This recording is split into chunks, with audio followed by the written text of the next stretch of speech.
Hello viewers, welcome to BotPenguin. In today's video, we will discuss how can you change the chat notification settings on the BotPenguin platform. So let's quickly go to the notification settings first. So once you sign up on the BotPenguin platform, you will land on this page. On the left hand side, you'll find different options. To go to the notifications option, you have to click on the more option right here. And then you'll find the notifications option. You just have to click on it. In the notification section, you'll find two different subsections, general and settings. Let's go to the settings section. And here you can customize settings for the notifications.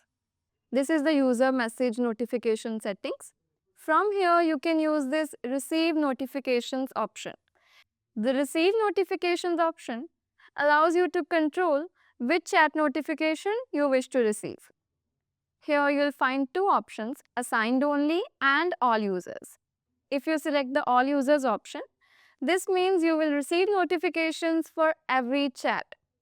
And choosing the assigned only option ensures you receive notification for chats that are specifically assigned to you. So that was all about how you can use the all and assigned only option in the notification settings. If you need any help, you can refer to our help documentation. The link of the same will be provided in the description box below. Thank you.